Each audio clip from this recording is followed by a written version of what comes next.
Привет всем про коронавирус. Если вы все еще тусуетесь со своими друзьями в барах, ресторанах, кафе, словно ничего страшного не происходит, то вот сейчас, пожалуйста, соберитесь внимательно и слушайтесь. Эта информация взята от жителя Италии и подается она как обращение ко всему миру. Вы не имеете понятия, что грядет. И это видео обязательно к просмотру. Как все уже, наверное, знают, Италия находится в режиме карантина из-за этого нового коронавируса.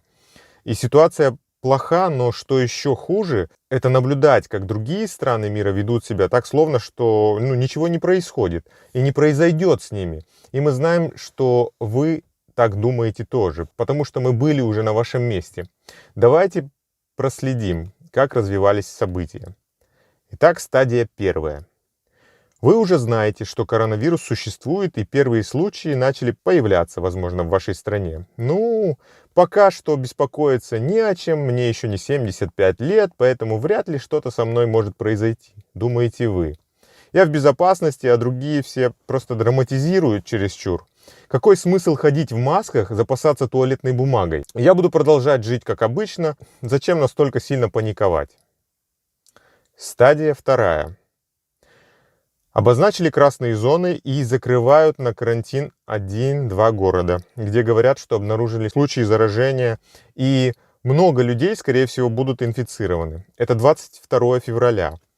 Да, это грустно и типа даже беспокойно, но государство вроде бы занимается этим. Паниковать, наверное, не стоит.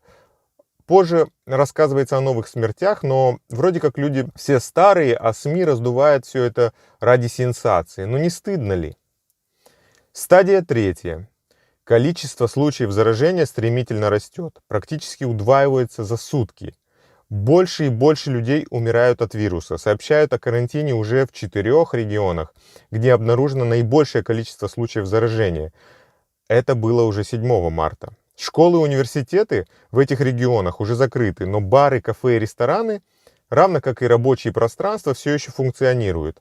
Постановление правительства, опубликованное в местных СМИ, преждевременно, думаете вы.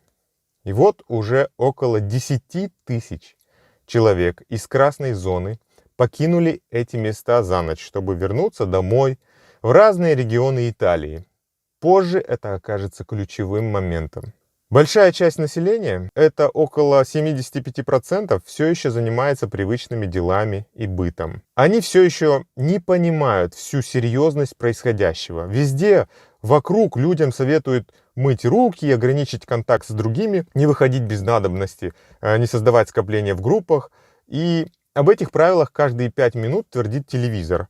Но эти предостережения до сих пор не воспринимаются многими всерьез. Стадия четвертая. Число случаев заражения возрастает еще больше.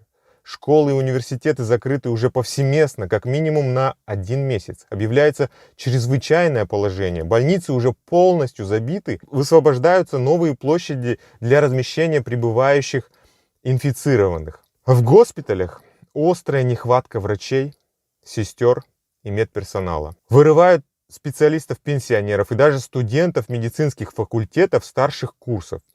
Уже нет никаких рабочих смен. Нужно работать, пока стоишь на ногах. Само собой, врачи и медперсонал заражаются, несут вирус в свои семьи. Огромное количество случаев пневмонии, слишком много нуждающихся в реанимации, но мест на всех критически не хватает. К этому моменту ситуация напоминает военную. Врачам приходится выбирать между пациентами и отдавать предпочтение тем, у кого больше шансов выжить. Это означает, что пожилые, травмированные пациенты остаются без внимания, потому что инфицированные коронавирусом в приоритете. Отсутствие человеческих ресурсов заставляет делать выбор в пользу лучшего исхода. Я бы очень хотел, чтобы все это оказалось шуткой, но это не так. Люди умирали, потому что просто не было места для них. Один мой друг, медик, позвонил мне в один из дней и был опустошенный. Ему пришлось позволить умереть 3 в этот день. Медсестры в слезах, потому что видят, как люди умирают и ничего не могут поделать, кроме как предложить им кислородную маску. Родственник друга вчера умер от вируса. потому что они не смогли его госпитализировать. В этом хаосе вся система здравоохранения ломается. Все, что вы слышите вокруг, это то, что кризис и коронавирус — это провокация. Стадия 5. Помните те 10 тысяч идиотов, которые разъехались по всей Италии из красной зоны? Так вот, вся страна теперь превратилась в красную зону 9 марта. Цель уже любыми средствами и как можно надольше задержать распространение вируса. Люди могут ходить на работу, за продуктами, в аптеку и в некоторые бизнес-структуры. Все еще работают, иначе просто вся экономика, она уже развалится. И, кстати, это уже произошло. Но вы не можете покидать свой квартал, если у вас нет никакого веского на то основания. Вот сейчас наступил настоящий страх. И все ходят в масках, в перчатках, но встречаются люди, которые все еще думают, что они неуязвимы. Некоторые ходят по ресторанам, собираются в большие группы, тусуются с друзьями и так далее. Стадия 6. 2 дня спустя объявляется о закрытии почти всех бизнес-структур. Баров, кафе, ресторанов, торговых центров, всех магазинов и тому подобное. Все закрыто, кроме аптек и продуктовых магазинов. Вы можете передвигаться только с особым разрешением. Это разрешение является официальным документом, где написано ваше имя и куда вы направляетесь, и с какой целью. Повсеместно установлены проверочные полицейские пункты. Нарушение требования о перемещении карается штрафом до 206 евро. Если вы инфицированы, то от 1 до 12 лет тюрьмы за умышленное убийство. Заключение. Вот так все выглядит сегодня, 12 марта, учитывая то, что все началось только 2 недели назад. И 5 дней от стадии 4 до сегодня. Весь остальной мир, кроме Италии, Китая, Кореи, только сейчас начинает подступать к этим стадиям, поэтому позвольте мне сказать вам следующее. Вы понятия не имеете, с чем вам предстоит столкнуться.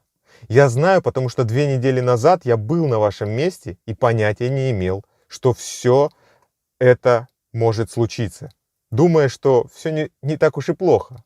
Но все плохо. И не только из-за самого вируса, опасного и смертельного, но также из-за последствий, которые он несет за собой. Очень тяжело видеть все эти страны, которые ведут себя, словно не происходит ничего ужасного и не принимают необходимых мер по предотвращению и предупреждению таких последствий. И если вы сейчас это видите, то, пожалуйста, действуйте в своих интересах. Эта проблема не решится сама по себе. Только подумайте, сколько случаев заражения еще не идентифицировано. В одной только Америке. И они в большой беде, судя по тому, как управляются страной. Наша страна сделала хорошую работу, нужно признать. Принятые меры были жестокими, но крайне необходимыми. И, возможно, единственными, чтобы остановить распространение. Это работает в Китае, и мы надеемся, сработает и у нас. Уже работает в некоторых красных зонах. Принимаются меры защиты граждан от платежей по ипотеке на несколько месяцев. Помощь владельцев магазинов, которые вынуждены были закрыться и так далее. Я понимаю, что эти меры сложно применить во всех странах и действительно вызывает беспокойство то, как это может повлиять на мировую картину. Кто знает, возможно, эта пандемия станет переворотной в истории человечества. От себя лично хотелось бы добавить следующее. Не нужно недооценивать. Пожалуйста, берегите себя, берегите своих близких. Не выходите на улицы. Не выходите, не скапливайтесь в этих барах, ресторанах, кафешках, на площадках. Старайтесь как можно больше держаться у себя дома, выходить только в случаях крайней необходимости. И не нужно, опять же, недооценивать этот вирус, потому что даже развитые страны не могут с ним справиться. А уж что говорить о развивающихся странах. Пожалуйста, поделитесь этим видео, потому что, кто знает, может быть, мы спасем чью-то жизнь. Всем здоровья. Пока.